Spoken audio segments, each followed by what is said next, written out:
What's going on, beautiful people? It's your man Louie T here with the 382nd installment of the Louie T Network podcast. I thank you guys for joining me. And we got a fun show tonight.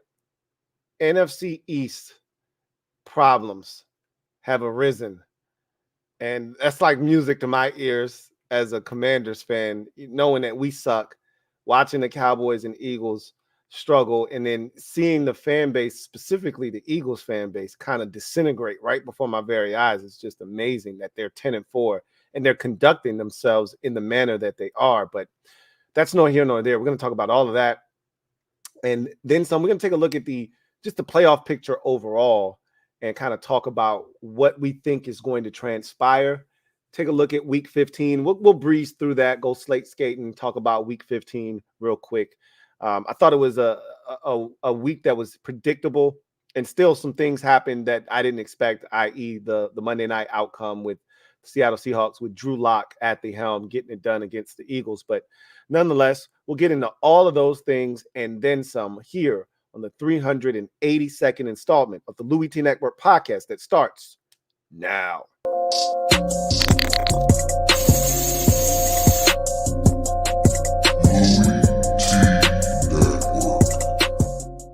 The Louie T Network is powered by MusicHead University. MusicHeads, classes in session.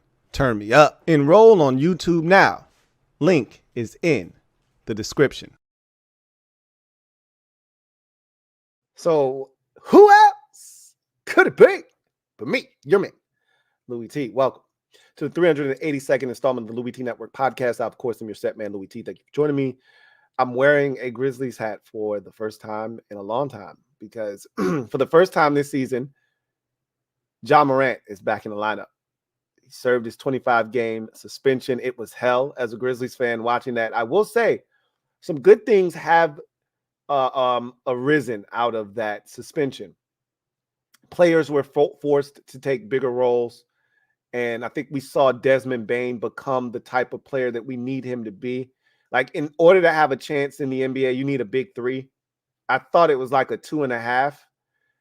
Bane turned into a bona fide, number 2 scorer with Morant out, and that's going to benefit the Grizzlies moving forward.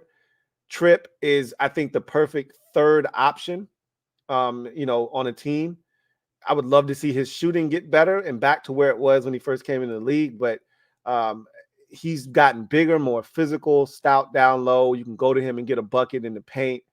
And, look, there's no Steven Adams. That's going to hurt us down low. But once we get healthy, and that's the biggest thing, is we've been so banged up this year. Like, Derrick Rose just injured his hamstring probably 2 games ago, right?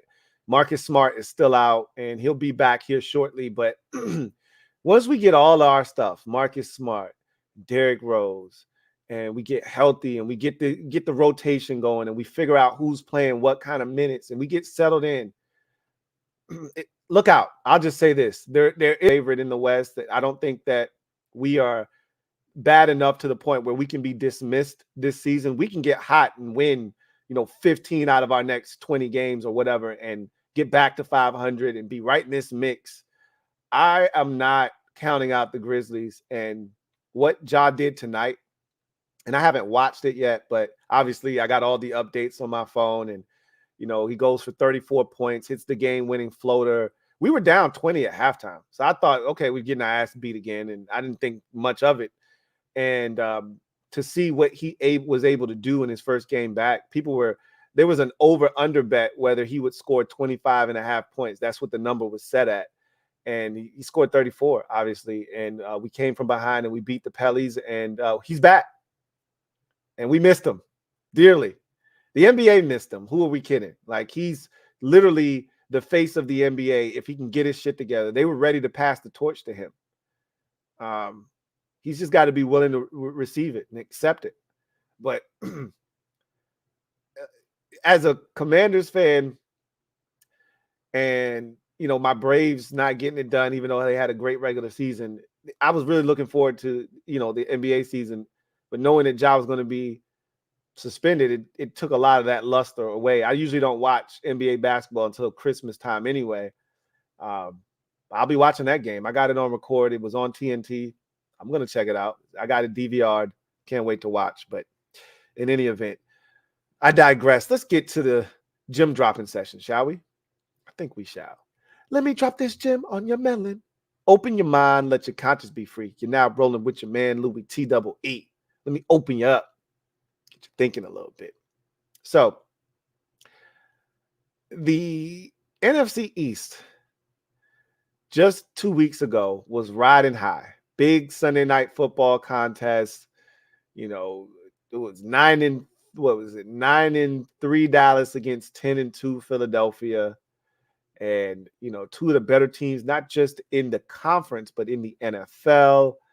And, you know, the Eagles were riding high, you know, after the 10-1 start. They had struggled a bit the week prior against San Francisco, but it's the 49ers. They had done the same thing to the Cowboys. So you chalk that up to a 49ers team that's just that good. And so big game, Sunday night football in Jerry's world, NFC East, back on top, yada, yada, yada. You fast forward, you know, a week after that dismantling, and the Cowboys are riding high. Dak Prescott, MVP candidate. Who can stop the Cowboys? The Cowboys can get the number 1 seed, and you got to come through Dallas. Look out. They're undefeated this year at home. They're blowing teams out at home. They're not the same team on the road that they are at home, but this Cowboys team is as complete a team as we've seen them have in recent memory. And then they go on the road and they get destroyed. Just have the football run down their throats against the Buffalo Bills. Meanwhile, the Eagles, who had lost 2 straight in blowout fashion to the 49ers and the Cowboys, were looking to get back on track on the road against Seattle. No Geno Smith. He was active but did not play. Instead, they gave the start to Drew Lock, who had started the week before against San Francisco. Didn't have a poor showing, but wasn't good enough. Turned it over, as we are accustomed to seeing Drew Lock do. And the 49ers ran away and won that game comfortably. This is a Seahawks team that had struggled to stop teams defensively, had given up 100 points over the 3 previous games. They were riding a 4-game losing streak and were averaging giving up 33.3 points per game in their previous 3 contests. So it felt like a get-right game of sorts for the Eagles. Just show up. The Seahawks have been giving up big plays defensively. Get your shit together. They moved it right down the field on the opening drive, scored a touchdown. It felt like they were going to be able to exert their will against this Seattle Seahawks team. But credit the Seahawks. They battled. They hung in. They kept it close. They picked off Hurts twice. And they made the necessary plays when they had to be made to come out victorious 20-17. And in the aftermath and wake of that loss, I saw a Philadelphia Eagles fan base turn their back on a team like I've never seen before, with a team doing as well as the Eagles are and have been the last 2 seasons. You would think the Eagles are a fringe playoff team at 7-7, and they're struggling and they're sick and tired of their coaching staff's antics. The Eagles started 10-1 this season for the 2nd consecutive year. First time they've ever done that in franchise history. Okay. They have wins on their resume, and I get it. All of them haven't been overly impressive. No one cares about the way that they look in terms of aesthetics. You just want to get the win. Now, you do have to take into consideration how you got those wins, and are some problems starting to arise that could eventually get us. But you try to correct those things as you're winning, right? And that's what they were doing. You know, the come from behind victory over the Commanders, the come from behind victory over the Chiefs, the come from behind victory over Dallas, the come from behind victory over Buffalo. They had made it a routine to fall behind early, come back, win football games, and get it done. And, you know, you saw the defense struggling. You saw the offensive play calling not be necessarily the sharpest, but you were finding ways to win, and that was what was important. But eventually, you know, as you continue to play good teams, bad defense, poor tackling, a secondary that can't cover, corners who can't run, a pass rush that you've lauded and praised but can't get to the quarterback consistently. Eventually, that's going to catch up with you defensively. And then on the offensive side of the football, we've seen them regress from a play calling standpoint. A lot of quarterback, draws and things of that nature, not really spreading the football around to all of the targets that they have. And, that's been something that a lot of people have griped about. They're only throwing the football to three guys, Dallas Goedert, Devontae Smith, and A.J. Brown. But those guys are highly effective players. But there's just a lot fundamentally wrong with the Philadelphia Eagles right now. And their fan base is, again, as I've said, I've never seen a fan base turn on their team that's 10-4 and still in a great position to not only win the division, but be the number 2 seed potentially, and still have a shot to do something big this season. People are, these fans are calling their team a fraud, and they're this and they're that, and they want heads to roll. They want Brian Johnson, the offensive coordinator, fired, and Sean Desai has already had his play calling duty snatched from him, and they've turned that over to Matt Patricia. It's a mess. Jalen Hurts after the game questioned some of his teammates and their dedication, and saying that everybody's not locked in essentially, and not everybody is dedicated to the same level. And so there's a lot fundamentally wrong with the Eagles right now, between the fan base, the players, the staff right now is being questioned. Christian McCaffrey was on national television with Peyton and Eli Manning calling out the Eagles' offensive plays just based off of formation and the look and what they were going to do, because that's how predictable they've become. And so there's a lot right now fundamentally wrong with the Eagles, and they've lost 3 in a row, and they lost to Drew Lock, and a lot of people are questioning whether this team is even in the Super Bowl contender conversation right now. Same with the Cowboys. And I've always felt like this with Dallas. I've always felt like the Eagles were the bigger threat.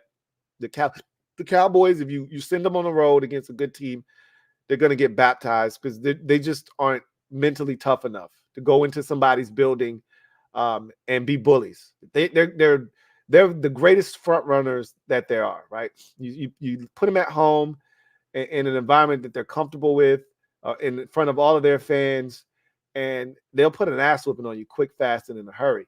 But you send them on the road where it's that us against the world mentality. We all we got, and you start to penetrate that armor, that facade that they have of being tough guys.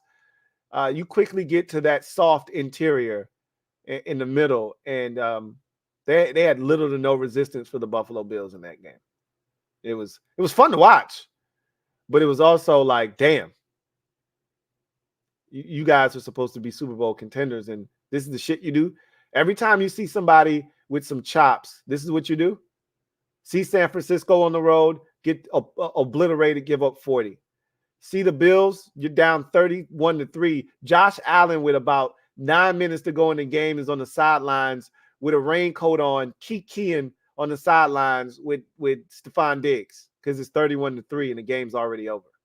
They turned it into a preseason game on their ass. So is there trouble in the NFC East? Is there trouble out east is the question. Can either one of those two teams win a Super Bowl is essentially the question that I have for you guys out there. I still think the Eagles are dangerous. And if they're able to put some of those pieces together, figure out some things, do some soul searching, and they got the schedule coming up. I think for Dallas, it's going to be tough sledding, because you're on the road at Miami now. Then you have a date with Detroit before finishing up with Washington.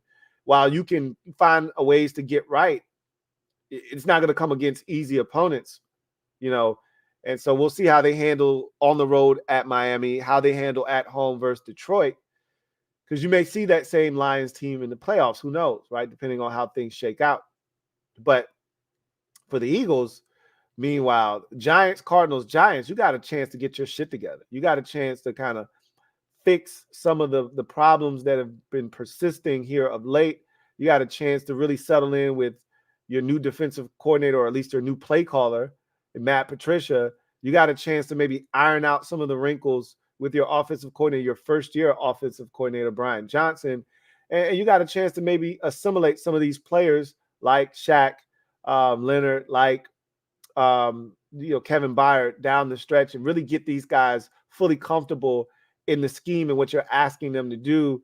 And maybe you're able to provide a little bit more diversity offensively, where you're not having Jalen Hurts run it as much. He was their leading rusher in the game on Monday night. And I think he was second in attempts, and he led the team in rushing. And you got good running backs. He shouldn't be among your leaders in attempts and rushing yards in any given game with the type of talent that they have at the running back position. So lot fundamentally wrong, but I still think the Eagles can turn their season around. And I hate to even say turn their season around, like they're right now 8-6 and they've been a disappointment. They're 10-4. Yeah, they lost 3 games in a row, but it was also a tough ass stretch of football that they had to go through. They made it to the end. Now it's about to ease up. Now let's see if they can't kick it back into high gear. If what will really be telling is if they can't get it up for the Giants and destroy the Giants, and that's a close. Even if they win, if it's a close ball game, it's not the same Eagles team. They're missing that swag. If they can't get that Giants home game, which is the first one, if they can't destroy the Giants, score 38, score 41, beat them up 41-13, beat them up 38-17, and really establish dominance in that game, that speaks volumes to where they are, because that Giants team had nothing for the Eagles last year. In 3 games, when the Giants were actually good last season, the Eagles mopped the floor with them in 2 of those games, the 2 that really mattered, the first one and the last one in the playoffs. The one in between where the Eagles needed it, the Giants didn't. That was kind of a sleepy type of game.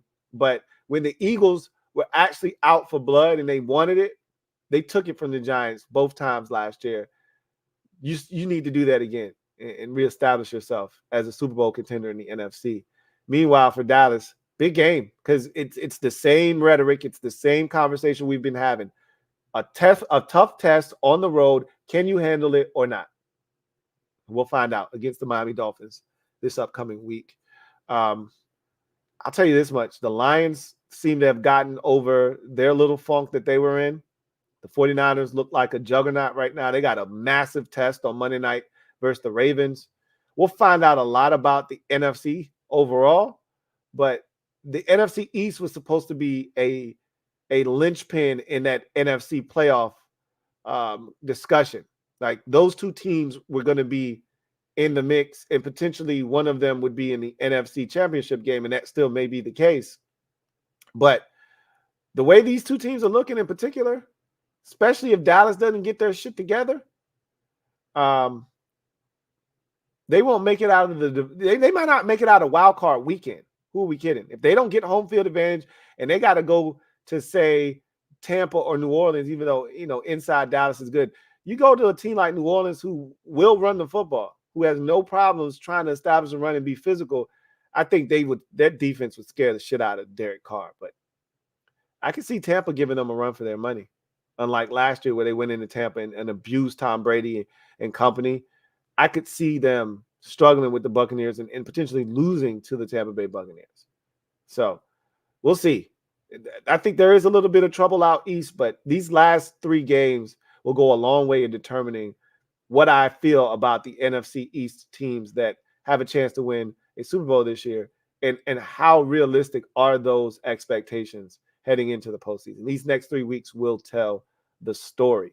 Let's get to Slate Skatin, and we'll go through this schedule real quick of games. I don't want to hold you here any longer than I need to. I thought this was a pretty straightforward week. I thought that we were able to, and what's really fascinating about the schedule is that a lot of the teams jockeying for playoff position are playing each other. I love that, right? We don't have to worry about what is such and such doing, what is such and such doing. No, we play them. That's a team that has the same record as us, that's vying for the same spot that we're vying for. We could go ahead and figure out right now who really wants it. And we saw a little bit of that in week 15. So we'll go through these games real quick.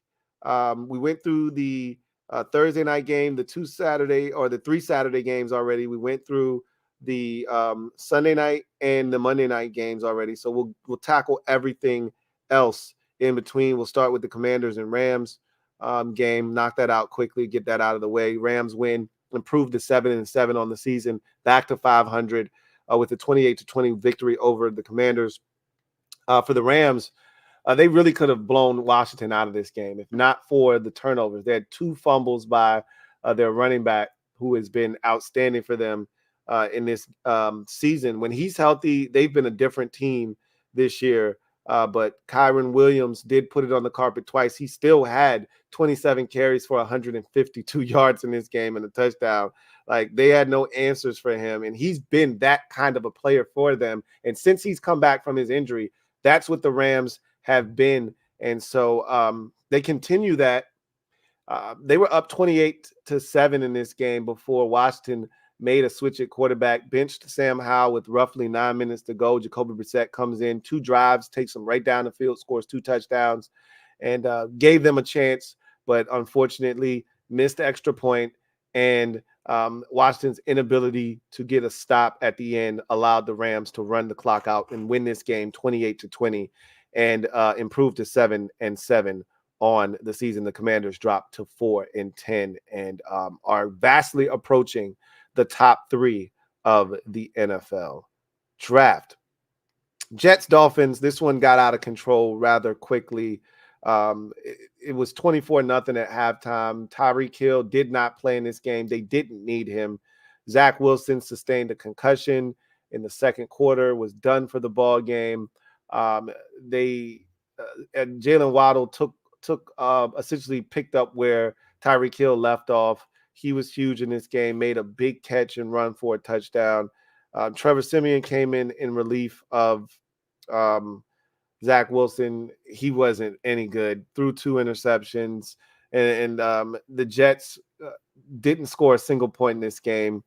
And they get blanked 30-0. Tua 21 of 24 for 224 and a touchdown.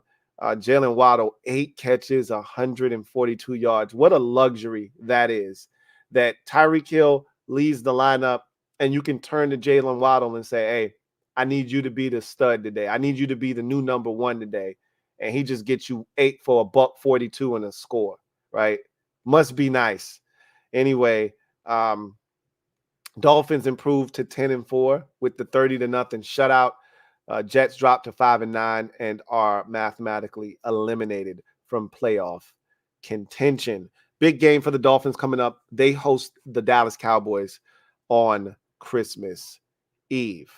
You get to the next game in the slate, and a big win for the Dolphins as well. Obviously, it's a divisional opponent, but also making sure that they stay 2 games clear of Buffalo. Remember, Bills did beat the Dolphins earlier this season. So if the 2 teams should end up tied and Buffalo is able to sweep them, they play in week 18. So all Buffalo is looking to do is be within 1 game of that season finale, regular season finale in Miami at the end of the season. If they can get to that game, just trailing by a game, they win that game, they win the division. So every game for the Dolphins matters because they need to stay 2 games up on the Bills to ensure that week 18 game is not for the division. Texans, Titans, this one is a 19-16 final in overtime.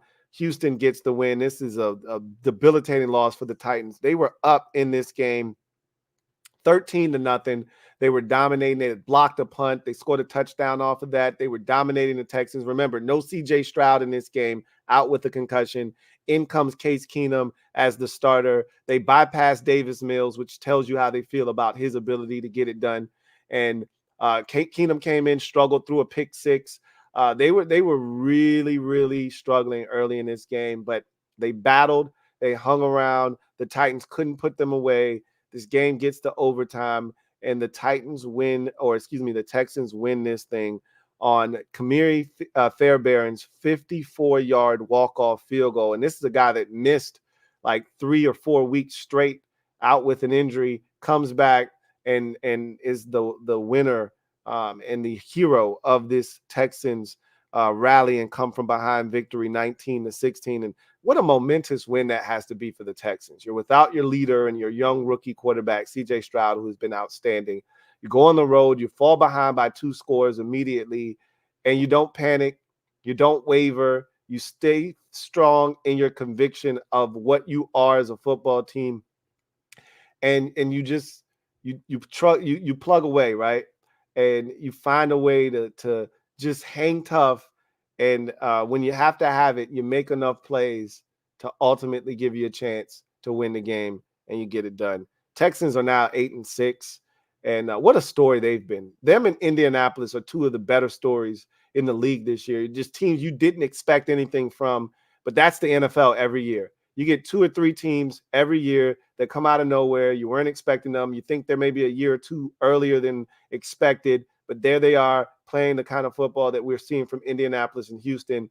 And with a first-year head coach and a rookie quarterback, the Texans are 8-6 and tied atop the AFC South because of what happened on Sunday Night Football with the Jags and the Ravens, and also what happened with Indianapolis and the Steelers on Saturday. So a big win for the Texans. They keep pace with the other 2 teams in the division. 3-way tie for first place in the AFC South. Who would have thought before the season started? Hell, who would have thought a month ago when the Jags were 8-3 and seemed to be in the driver's seat, totally controlling that division?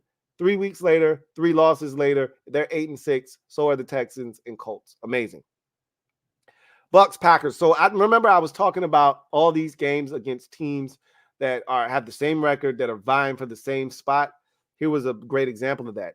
Both Green Bay and Tampa Bay came into this game at 6-7. And so it was a big game for both teams because the winner of this game would improve to 500 on the season at 7-7.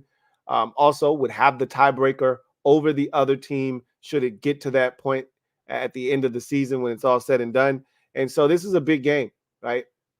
Bucks have been playing really good football of late. Packers, same thing up until last week where they, had that letdown against the Giants. And so they were looking to get back up and dust themselves off, get back in the win column and get back to 500 with a win. Unfortunately, the defense was absolutely horrific in this game. And I was watching this game because I picked Green Bay, and I don't know why, because I've already said I'm done with Green Bay. I'm never picking them again. And I didn't pick them last week against the Giants, or I did, but I knew they were going to lose. And for some reason, I picked them in this game. I don't know why I picked them. I shouldn't have picked them, and I did. And Baker Mayfield has a perfect passer rating in this game. Tosses not 1, not 2, not 3, but 4 touchdown passes, 22 of 28 for 381, 4 touchdowns, no interceptions. And this is a Buccaneers team that also struggles to run the football. They're one of the worst rush offenses in football. 21 carries, 89 yards for Rachaad White, who also had a really good game. They were extremely balanced. Chris Godwin went off, 10 catches, 155 yards. Mike Evans got loose for a touchdown. David Moore probably had the most soul-crushing catch and run of the game on a dart from Mayfield where he turns up the field, runs, gets a block down the field, and ends up scoring from like 50 yards out. And every time Green Bay made a play, right, the Buccaneers came right back and, one-up them. If Green Bay got a field goal, Tampa Bay came back and got a touchdown. If Green Bay got a touchdown, Tampa Bay came back and got a touchdown. That's the kind of day it was. It felt like they could never build any momentum off of whatever they just had accomplished on offense. Jordan Love played well in this game, 29 of 39, 284, 2 touchdowns, no interceptions. But again, every time they would do something positive, it seemed like it was canceled out by Tampa Bay being able to go right down the field and score. And so this is a Bucs team that had struggled to score all season long. This is probably their highest output of the season, would be my guess. I could just do a quick skim They scored 29 last week. You know what? They did have that Texans shootout. Let me see how much they scored in that game. They scored 37 in that game. So, no, this is their second highest output of the season. But this is a team that if you look at their regular season totals, 20, 27, 11, 26, 6, 13, 18, 37, as I mentioned in that Texans shootout, 20, 14, 20, 21. Like, that's who they are. And then to have, these games where they explode for 34 and 37 and things of that nature, it's really indicative of the defense that they were playing against. And Green Bay's defense just isn't very good right now. Weren't good against the Giants a week ago. Weren't good against Tampa here. Buccaneers get the win 34-20, improve to 7-7. And don't look now, but the Tampa Bay Buccaneers are tied atop the NFC South with the Saints at 7-7, but they're also in a really good position via the wild card if things should go in that direction, especially with that win head-to-head over Minnesota in week 1, and now with a head-to-head win over the Green Bay Packers. Giants and Saints, speaking of Saints in the NFC South, they dominate the Giants 24-6. I still think something's off with New Orleans, but they got it done in this game against a less than stellar Giants opponent. They roughed up Tommy DeVito early in this game, knocked him out. He left for a brief period, did come back in the game, but he wasn't the same guy, wasn't as mobile. They tested him for a concussion. I didn't think he was going to come back because his head hit the ground kind of awkwardly on a little slide in the game, and so I didn't think he would be back, but he did come back, but again, to no avail. And Saquon Barkley, this was the most telling stat for me. 9 carries, 14 yards for Saquon Barkley. The Saints pretty much kept him under wraps and made him a non-factor. And when you do that, when you take away the crutch of the run game from a quarterback like Tommy DeVito, you really put them in a very compromising position. Meanwhile, the Saints were able to do some good things on offense. Derek Carr mainly taking care of the football, finding the different receivers, spreading the wealth. I remember watching this game saying how many guys touched the football. 1, 2, 3, 4, 5, 6, 7, 8, 9, 10 different receivers caught passes. And when they got in the red zone, and this is the most important part, and as we go to the red zone stat, I feel like they were like 3 of 3, 3 of 4 in the red zone. They were 2 of 2 in the red zone. So one of those touchdowns came from outside of the red zone. But when they got down there, they were very efficient. And they win the game 24-6, snapped the Giants' 3-game win streak that they were on. They were all of a sudden sniffing around the playoffs for a second. That's now over. They dropped to 5-9, and the Saints improved to 7-7. Falcons and Panthers, not much to say about this game. Panthers get the win 9-7. It was a nasty affair. The rain was just unrelenting in this game. I venture to say that neither one of these teams probably had 250 yards of total offense. Let me check the stats and see. So Carolina ended up with 283 yards, but the Falcons only had 204 yards of total offense. It was rough watching this game. Not a lot of explosive plays. Carolina went 0 of 3 in the red zone and still somehow managed to win this game. It is rare in this league that you go 0 for in the red zone and still win. But when the other team only scores 1 touchdown, and that's the bulk of their points, don't kick any field goals, don't have any other points to show for their efforts, you can win a game going 0 for 3 if you don't turn it over and you kick 3 field goals. And that's exactly what the Carolina Panthers did. They get their second win of the season, both at home, both over young quarterbacks. They beat C.J. Stroud, and this time they beat Desmond Ridder. And so Panthers are now a 2-win team. I'm shocked. Did not think they would win another game this season. Weather definitely aided them in this victory, but I digress. Let's check Bryce Young's numbers. This isn't really a game you want to beat him up for. Desmond Ridder went 12 of 20 for 152 yards, 1 touchdown, 1 interception.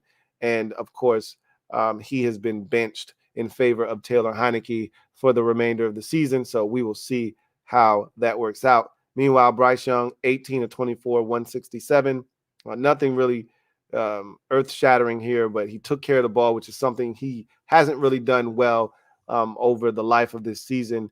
Didn't turn it over. That's a big deal. He did fumble. He did have a fumble that he did not lose, right? So that's huge for him. But maybe this is something he can build off of. Hopefully, we'll see. Falcons dropped to 6-8, and that's a debilitating loss. You can't afford to lose that particular game. One, it's in the division. Two, it's to an opponent that had one win previous before this game. And three, you're in the midst of a divisional race. You can't lose games like that. Now they're 6-8 and trailing both the 7-7 Saints and Bucks in that division. Browns and Bears. What a fun game this was. Joe Flacco continues to let it fly for the Cleveland Browns. I told you, I'm shocked that no one else had picked up Joe Flacco with all the quarterback injuries this season. It is amazing to me that no one pounced on Joe Flacco. This wasn't a great game from Flacco. He turned it over in this game. He did throw 3 interceptions, but when the game was in the balance and they needed big throws, Joe was threading that bitch. And he threw some absolute dimes late in this game to position the Cleveland Browns for the, first of all, for the comeback to send the game in the direction it went to, and then to take the lead and solidify it. Flacco was outstanding. This was a 17-10 game for much of the fourth quarter. Then Flacco turned it up, got them, within, tied the game up rather, and then got the field goal late to give them the victory. Amazing game by the Browns. Meanwhile, for the Bears, they were actually playing much better of late, including Justin Fields. And so I thought the conversation surrounding him had shifted to, hey, maybe Justin Fields can do this. Then he goes 19, and this is a really good Browns defense. I can't overstate that enough, but 19 of 40 for 166 yards, 1 touchdown, 2 interceptions, and he was sacked 3 times. He was not good in this game at all. And it's games like these that I think are going to force the Bears to spend that number 1 overall pick on Caleb Williams. I don't think you can pass up that opportunity if you're Chicago. And I think you can get a second-round pick for Justin Fields from a team like, say, Atlanta, who probably won't be anywhere near the top of the draft in a position to draft a quarterback. I think you can get a second round, or maybe I think you can get a second. If you're Atlanta, maybe you try to make it a third that can turn into a second. Who knows? You're going to want that pick in the draft this year. You're not going to want to push that and kick that can down the road. So I would assume that if you're Chicago and you're going to move Justin Fields, you're going to move him pre-draft so that you can get that capital this year, not next year. But we'll see. This was not a good performance by him. And every single one of these, because he missed so many games already this season, every performance from Fields counts. And this was not one to remember. Bears fall 20-17, drop to 5-9. Browns improved to 9-5 and look like a real playoff outfit. And I think they can do some damage if they can get healthy defensively. I think they can do some damage with Joe Flacco under center, right? So we'll see what happens. Chiefs, Patriots. This one started off real slow for the Chiefs. Like, they've been notorious slow starters, and they've also been bad in the second half. And so, that's a recipe for disaster. They got off to somewhat of a slow start. They allowed the Patriots to hang around. They turned the ball over. But when it was all said and done, they built a 27-7 lead and kind of established that they were the alpha in the game. And they didn't really look back, winning this game 27-17. But at one point, I think it was 27-10. I don't think it was ever 27-7. But at one point, you were watching this game, and the Patriots were hanging around defensively. They had picked off Mahomes once. They were getting to him a little bit. They were having some success early on at getting off the field, not allowing the Chiefs to really establish any type of offensive rhythm. And then you started to see some of the mistakes rear its ugly head with the Patriots that have plagued them all year long. And once those things started to happen, you could see that the tide in the game started to turn in favor of the Chiefs, and they were able to kind of assert themselves. And Mahomes settled in, made some plays. They got some issues at receiver still. Kadarius Toney had a ball go through his hands and end up getting picked off, and that's been a problem. It happened in Week 1 against the Lions. We've heard about all the drops. They lead the NFL in drops. That isn't going to help their cause at all. They continue to struggle at the receiver position, but when you're playing teams like New England, who you're just better than, just find a way to win. That's what they did. 27-17. They move on and get to 9-5. And remember, things had gotten really tight in that division, and Denver was only one game back. But Denver lost on Saturday night to the Detroit Lions, coupled with this Chiefs win, creates the distance that they need. They're better than Denver. Denver's not making the playoffs. Denver's not winning this division. But in Kansas City's final 4 games, including this one against New England, all against backup quarterbacks. So they should be licking their chops with the good defense that they have, putting themselves in a position to clean up and finish this season 12-5 and seeing where that nets them in the AFC playoffs. Cardinals, 49ers. This was a game that was a lot closer than a lot of people probably thought early on. This thing was at one point 14-10, and then I think 14-13. It even got as close as a 1-point game before San Francisco started to then distance themselves from Arizona. And there was a crucial moment in the game. I don't know if the score was 14-13 at that time or not, but it's a 4th down. The Cardinals go for it. Kyler Murray throws a pass over the middle of the field. It's picked off by Mooney Ward, taken back for a touchdown. And that felt like the beginning of the end for the Arizona Cardinals in this game. I don't think they ever truly fully recovered from that pick 6. And after that, Brock Purdy got into his bag. Christian McCaffrey started to become a problem. And next thing you know, you look up, Deebo Samuel's got a touchdown. Christian McCaffrey's got a couple touchdowns. Kittle's getting involved. Brandon Ayuk is starting to cook. And all of a sudden, Brock Purdy can't do any wrong. And next thing you know, Purdy is having another one of those performances, 3-4 touchdown tosses, staking his claim as the league MVP, 16-25, 242, 4 touchdowns, no interceptions. McCaffrey continues to be an all-world stud, 18 carries, 115 yards and a touchdown to go along with 5 catches for 72 yards and 2 scores. So McCaffrey accounted for 3 of the 49ers touchdowns in this game. I mean, one of those 2 guys is winning league MVP. McCaffrey is ridiculous, but Purdy's probably going to get it. 4 more touchdown tosses for him, 2 of them to McCaffrey. This team is ridiculous right now. They're 11-3. They're sitting atop the NFC overall as the number 1 seed. They've clinched the NFC West with this win over Arizona, so that's already in the bag. Now it's just about establishing the number 1 seed, and I think they can do that with a couple of victories. Really, if there's one more loss by either Dallas or Philadelphia, that's it.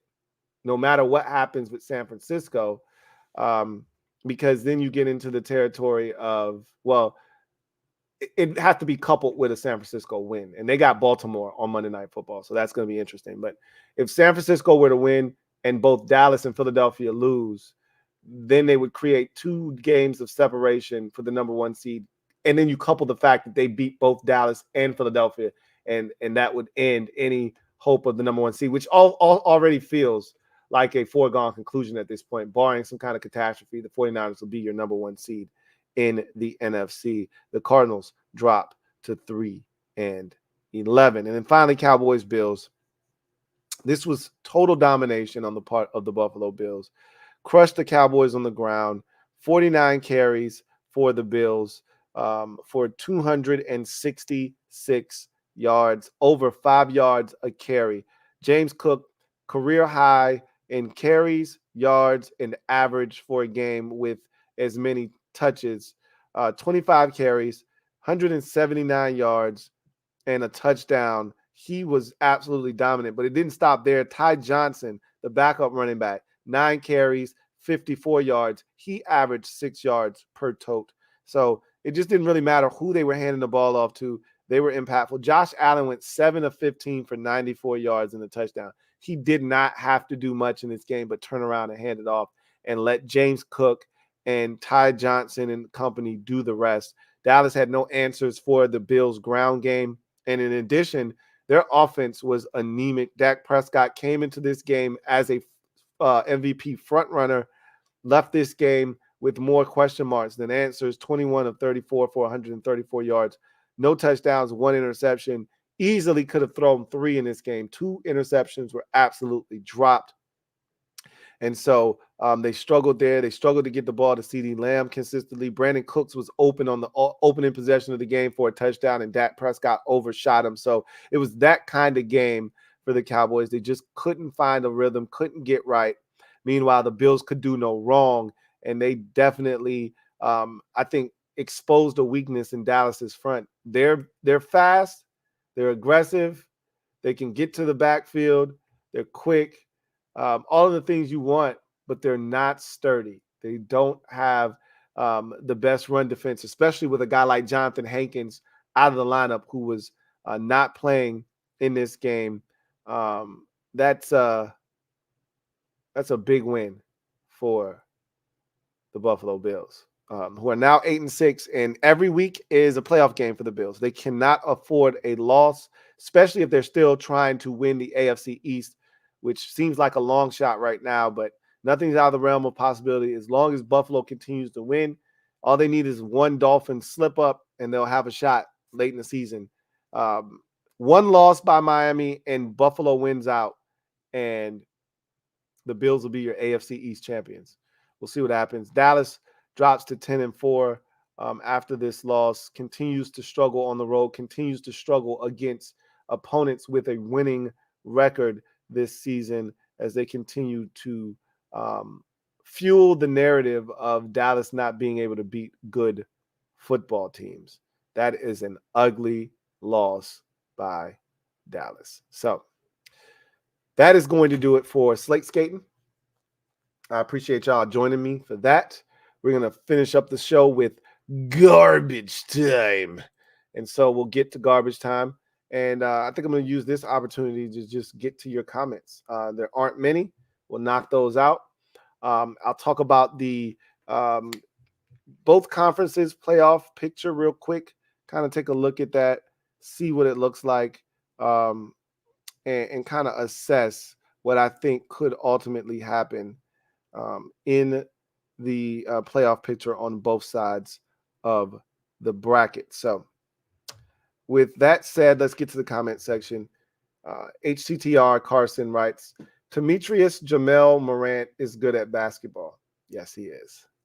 You guys know him as Ja, but Demetrius is his first name. Yes, Demetrius, and that's where the Ja comes from, the Jamel, right? He had himself a ball game. And again, I wasn't expecting much. I think he had 7 points at halftime. We were down by 20 at the break. I just expected us to, him to have to ease his way back into the swing of things. I did not expect the explosion in the second half and the ultimate, subsequent win that came with it, including the game-winning floater. So I can't wait to watch the game. I have it on DVR. Can't wait to check it out. So excited that he's back.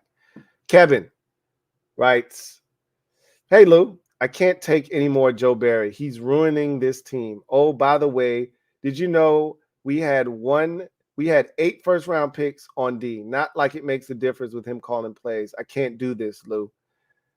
We tried to warn you, Kevin. I know that he's had his moments. And there was a time where Joe Barry was doing a pretty solid job. This defense was lights out.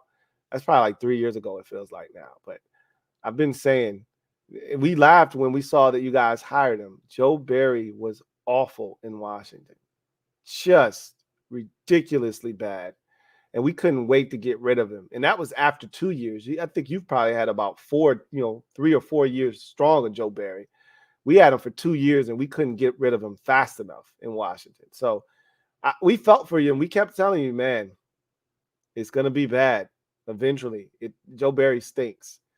And unfortunately, that's where you guys are right now. And that sucks. But that's Joe Barry for you. I wish I had a happy ending for you, but Joe Barry stinks. And you're figuring that out right now. So it's unfortunate. Cam G writes, whatever happened to the Bills fan, John Livingston? I don't know. And, my mind tends to wander when I don't hear from someone for a very long time. I try not to think the worst, but remember, his dad was ill, right? And I don't want to say he was terminally ill, but his dad was dealing with a significant ailment. And, we were praying for him, and we were hoping that things were going to get better and turn for the better. But as we know, with some of those things, situations happen and they don't always work out in our favor. And so I don't know. I haven't heard from him, but my brain has been allowed to wander. And my guess is, something happened, and unfortunately he's dealing with that. And if you're watching this, if you're out there and you see this, JL Smooth, we're thinking about you. We're praying for you and your family, and I hope all is well. But I can't give you an answer. I don't know, but I can only speculate, but I'm not going to put that out in the atmosphere. Cam G also writes, your thoughts on Calvin Ridley? Lots of Jags fans want him gone. I think they thought they were getting something else. So they need to be patient. One, Calvin Ridley is a good receiver when there are other options around him.